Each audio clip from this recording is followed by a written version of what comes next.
Imagine-se caminhando pelos históricos salões onde reside o Papa Francisco, cheio de expectativa e curiosidade.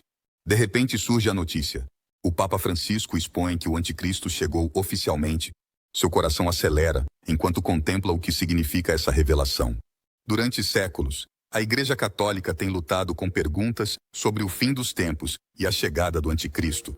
Com o Papa Francisco falando, o mundo está em suspense, ansioso para entender quem poderia ser essa figura e o que isso significa para a humanidade.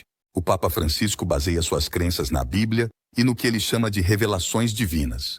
Ele se preocupa que o Anticristo possa causar danos ao mundo em breve. A identidade do Anticristo. Uma figura das crenças cristãs sobre o fim dos tempos.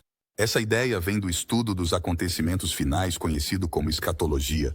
Diferentes grupos cristãos têm diferentes pontos de vista sobre o Anticristo. Alguns pensam que é uma pessoa, enquanto outros o veem como um símbolo do mal. A Bíblia, especialmente em livros como Daniel, João e Apocalipse, fala sobre o Anticristo. Frequentemente, ele é relacionado a profecias apocalípticas.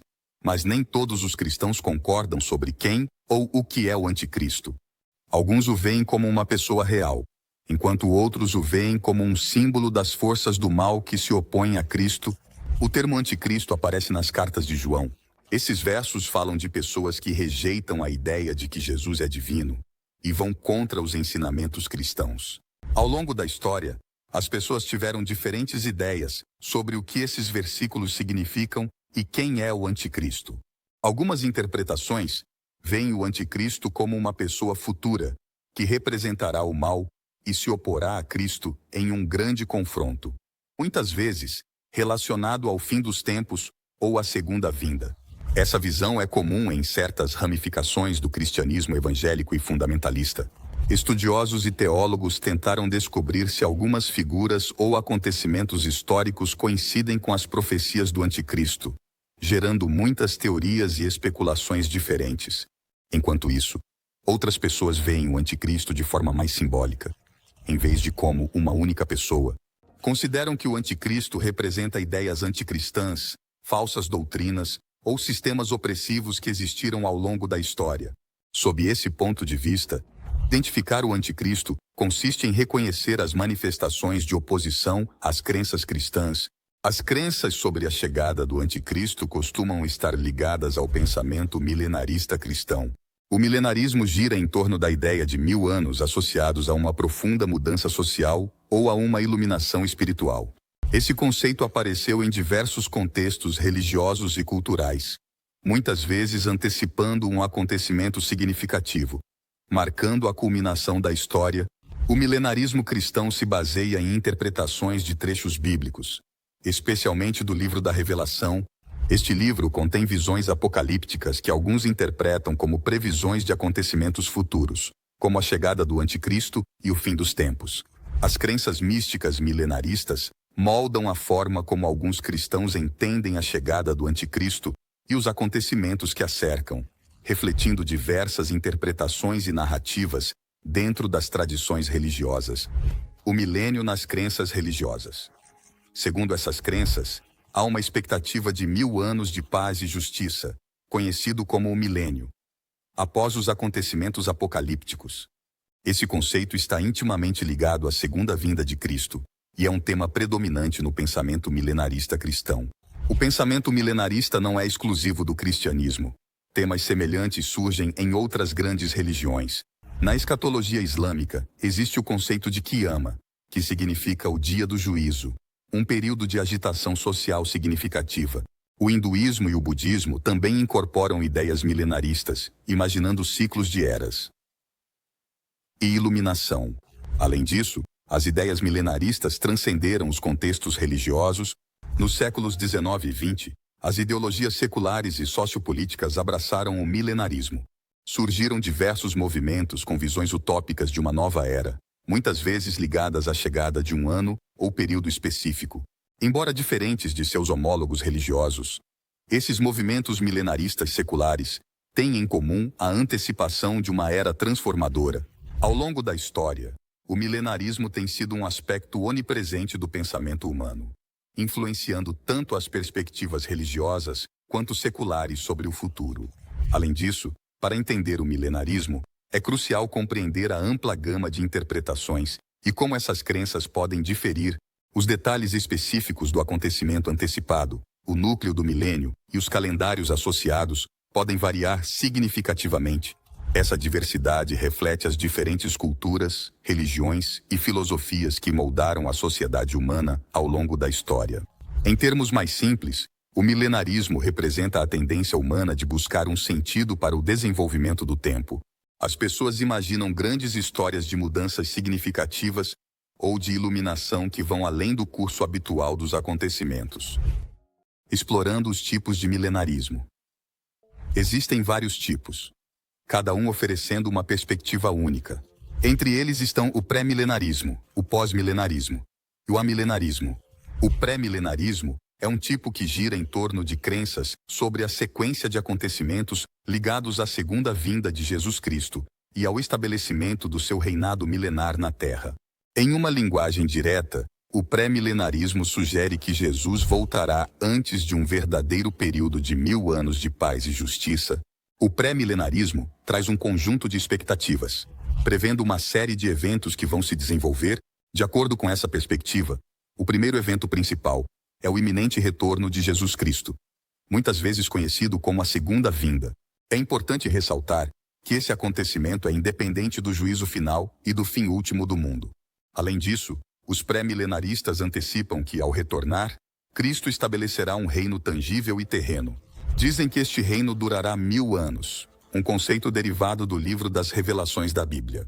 O núcleo do pré-milenarismo muitas vezes se baseia em interpretar as profecias bíblicas ao pé da letra, em particular, aquelas que estão no Apocalipse e em trechos específicos do Antigo Testamento. Os partidários do pré-milenarismo enfatizam uma interpretação direta desses textos, afirmando que eles preveem o futuro reino terreno de Cristo. Sob essa perspectiva, o reino milenar é visto como um período de paz e justiça, em marcado contraste com o estado atual do mundo. O pós-milenarismo apresenta uma visão do retorno de Cristo após um período de prosperidade e justiça na Terra, muitas vezes descrito como uma idade de ouro da influência cristã. Por outro lado, o amilenarismo considera o reino dos 1000 anos mencionado na Revelação como um período simbólico e não literal. Segundo essa perspectiva, Cristo não tem um reinado terreno específico. Dentro do pré-milenarismo, existem distinções adicionais sobre o momento do arrebatamento, a crença de que os crentes são levados para estar com Cristo. O pré-milenarismo dispensacional, um subconjunto do pré-milenarismo, introduz a ideia de um arrebatamento antes da tribulação. Isso sugere que os crentes ascenderão ao céu antes de um período de tribulação na Terra. Curiosamente, embora o termo arrebatamento não seja mencionado explicitamente na Bíblia espanhola, a Bíblia grega usa a palavra harpazo, que se traduz como arrebatamento em espanhol. O pré-milenarismo tem ocupado um lugar importante em várias ramificações do cristianismo, especialmente nas tradições evangélicas e fundamentalistas, e tem influenciado suas crenças sobre o fim dos tempos e o retorno de Cristo.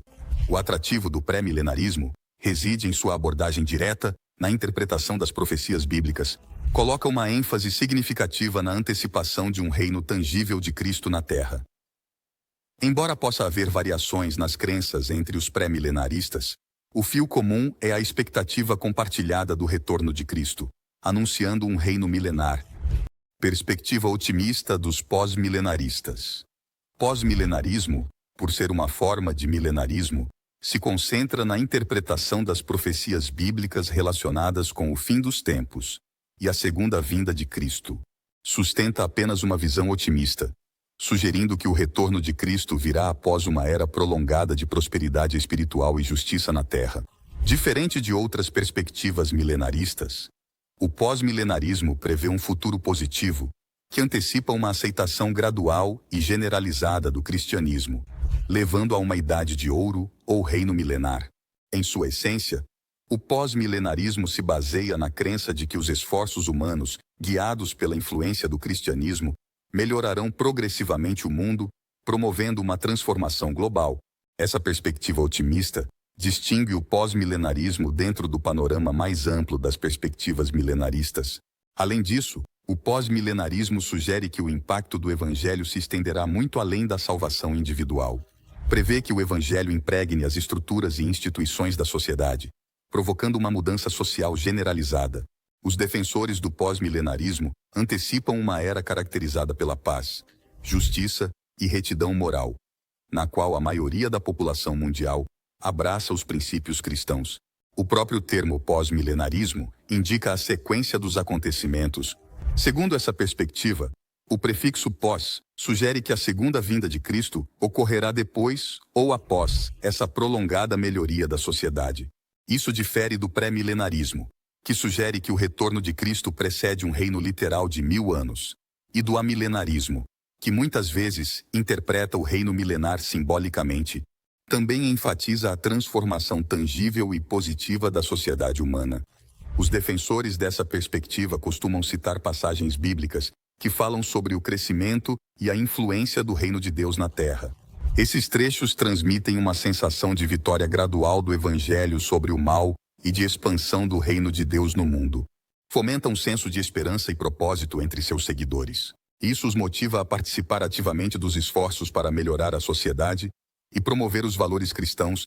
Essa interpretação otimista da profecia bíblica incentiva os crentes a trabalhar por um mundo melhor. Diferente do pré-milenarismo, que antecipa o retorno de Cristo antes do estabelecimento de um reino milenar literal, o pós-milenarismo sugere que a melhoria da sociedade precederá o retorno de Cristo. Isso o diferencia de outras visões milenaristas.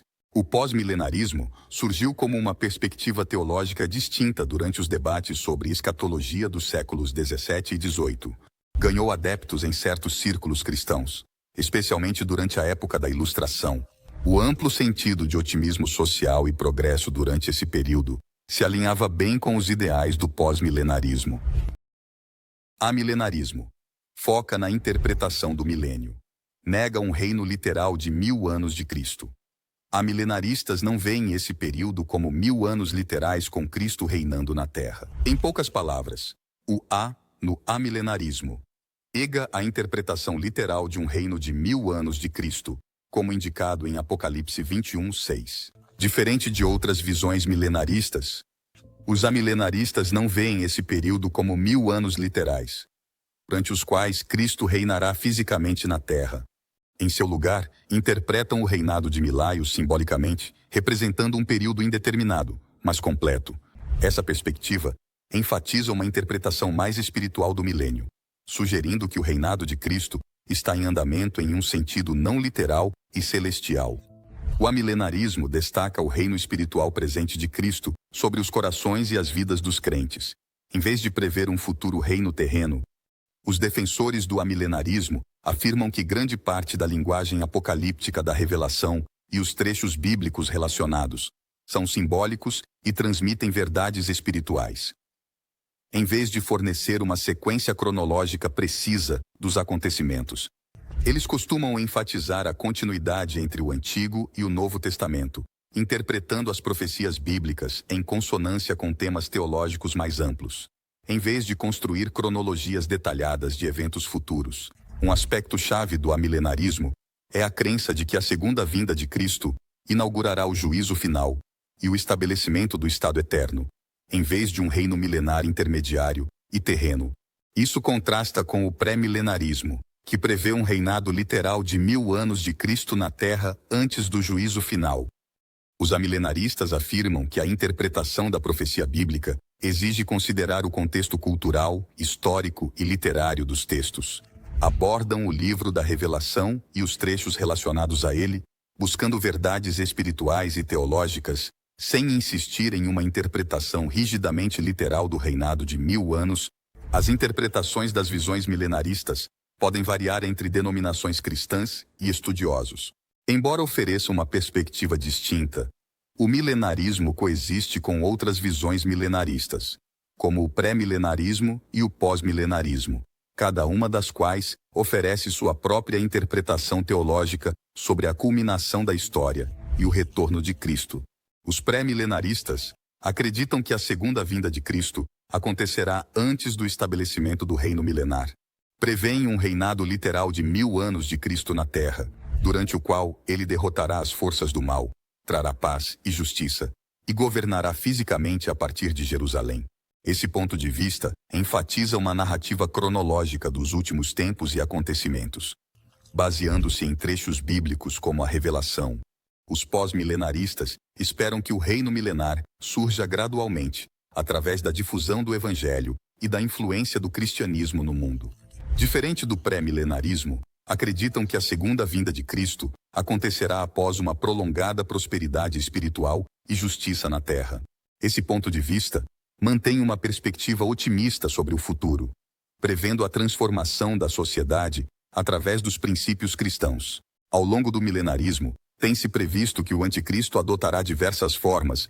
No pré-milenarismo, o anticristo é frequentemente visto como uma figura futura singular que encarna o mal e se opõe a Cristo.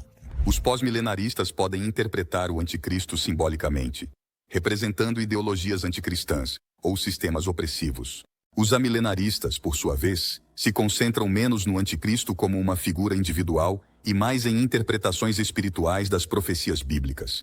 Além disso, os pós-milenialistas acreditam que a segunda vinda de Cristo acontecerá após uma melhoria espiritual e social. Imaginam uma época em que a maior parte da humanidade abraçará o cristianismo, o que levará à paz e à prosperidade. O pós-milenialismo enfatiza o poder transformador dos evangelhos na formação da sociedade humana antes do retorno de Cristo, promovendo o otimismo sobre o futuro. Os amilenialistas adotam uma interpretação simbólica e espiritual do reino milenar. Afirmam que o reino dos 1000 anos mencionado na Revelação não é um período literal, mas representa a totalidade da era da Igreja. Nesse ponto de vista, o reino milenar é visto como o governo presente de Cristo nos corações dos crentes, em vez de um reino terrestre futuro. Esses três pontos de vista milenaristas diferem fundamentalmente em sua compreensão da sequência cronológica entre a segunda vinda de Cristo e o reino milenar. Enquanto o premilenialismo fala de um reino literal, terreno de Cristo após seu retorno, o pós-milenialismo e o amilenialismo oferecem perspectivas alternativas que enfatizam a transformação espiritual e social que precede a sua vinda. O pós-milenialismo prevê uma era de melhoria social antes da segunda vinda de Cristo. Por outro lado, o amilenialismo enfatiza o reino espiritual presente de Cristo, sem um período milenar terrestre futuro definido. Essas perspectivas refletem diversas interpretações teológicas dentro da teologia cristã, contribuindo para o rico mosaico do pensamento escatológico. O anticristo na narrativa bíblica apresenta-se como um líder carismático, especialista em engano e manipulação. Surge no final dos tempos. Acredita-se que essa figura exerce uma importante influência política e religiosa, e que reúne seguidores que podem desconhecer a verdadeira natureza de seu líder. O anticristo é frequentemente associado à autoridade mundial, e acredita-se que incita ao conflito, ao caos e à perseguição. Algumas interpretações veem o anticristo como um indivíduo singular, enquanto outras o veem como uma representação simbólica de várias forças ou ideologias anticristãs que se opõem aos ensinamentos de Cristo. Essas interpretações contribuem para uma compreensão diferente dos acontecimentos escatológicos e do papel do mal no final dos tempos. A flexibilidade na interpretação deu origem a diversas conceituações de anticristo ao longo da história. Além da escatologia cristã, surgiram figuras semelhantes em diferentes tradições culturais e religiosas. Por exemplo, na escatologia islâmica, o conceito de Al-Masih ad-Dajjal, ou o falso Messias, tem semelhanças com o anticristo. Acredita-se que essa figura engana muitos com poderes extraordinários, desviando-os do verdadeiro caminho. Em contextos seculares, a ideia de uma figura semelhante ao anticristo é usada às vezes de forma metafórica para descrever líderes políticos ou ideológicos que se percebe que encarnam qualidades de engano, autoritarismo ou manipulação. Esse uso metafórico se estende além dos marcos religiosos, tornando-se um arquétipo literário e cultural que simboliza o epítome do mal ou a oposição aos valores benevolentes. Ao longo da história, diversas figuras como Nero, Hitler e outros tiranos foram associadas ao arquétipo do anticristo. Isso reflete uma tendência de estabelecer paralelismos entre os textos proféticos e os acontecimentos contemporâneos, ilustrando como o conceito do anticristo transcende as fronteiras religiosas e continua sendo relevante em diversos contextos culturais. A adaptabilidade na interpretação do anticristo permite que o conceito persista e se transforme, adotando novas formas e ressoando com públicos diversos, em diferentes paisagens culturais e religiosas. Impacto da revelação do Papa Francisco. A recente revelação do Papa Francisco sobre a chegada do Anticristo gerou diversas reações em todo o mundo. Com a franqueza que o caracteriza, as palavras do Papa geraram debates, reflexões e diversos níveis de preocupação entre pessoas de todo o mundo. Como figura proeminente da Igreja Católica, o Papa Francisco exerce uma influência significativa, e suas declarações costumam ter peso além da comunidade religiosa. Muitas pessoas, especialmente dentro da fé católica, interpretam a revelação do Papa como um chamado a uma maior consciência espiritual. A noção da chegada do Anticristo, profundamente enraizada nas profecias religiosas, evoca um espectro de emoções que vão do medo à curiosidade. Os seguidores devotos se sentem atraídos pelas Escrituras em busca de uma compreensão mais profunda dos elementos proféticos destacados pela revelação do Papa Francisco. Isso gerou debates nos círculos religiosos sobre o significado desses tempos e suas possíveis implicações para a humanidade. Alguns a interpretam como uma expressão metafórica, mais do que como a antecipação literal de uma figura sobrenatural. Enquanto muitos abordam o anúncio do Papa com abertura, outros o veem com ceticismo ou através de uma lente mais secular. Os céticos questionam a interpretação das profecias e enfatizam o pensamento crítico e a análise contextual. As plataformas de redes sociais se tornaram cenários-chave para expressar as diversas reações à revelação. Frequentemente surgem memes, piadas e conteúdos satíricos que refletem a tendência da cultura da internet de processar informações sérias através do humor. Nas comunidades religiosas, surgem diversas perspectivas teológicas que dão lugar a debates sutis sobre a escatologia, o anticristo e o fim dos tempos. As diferentes confissões interpretam as profecias de maneiras distintas, o que contribui para diálogos ricos e diversos. Enquanto alguns crentes se alinham estreitamente com a interpretação do Papa, encontrando orientação em seus líderes espirituais, outros podem divergir em sua compreensão, contribuindo para debates teológicos dentro de suas congregações. A revelação do Papa gerou debates sobre a interseção da fé e os acontecimentos mundiais na sociedade em geral, servindo como um lembrete da fascinação duradoura por temas apocalípticos e da influência das figuras religiosas na formação das percepções do futuro. As reações sociais às palavras do Papa revelam um mosaico diverso de crenças, dúvidas e influências culturais. Enquanto alguns acolhem a revelação com urgência e reavaliam suas vidas, outros permanecem firmes em suas rotinas, reconhecendo a revelação sem alterar drasticamente suas perspectivas. À medida que as pessoas integram essa revelação em sua visão de mundo, isso varia significativamente, influenciado pela fé pessoal, pelos antecedentes culturais e pelas interpretações individuais dos ensinamentos religiosos. O que você acha da impactante verdade sobre o Anticristo do Papa Francisco? Comente abaixo e se inscreva para mais.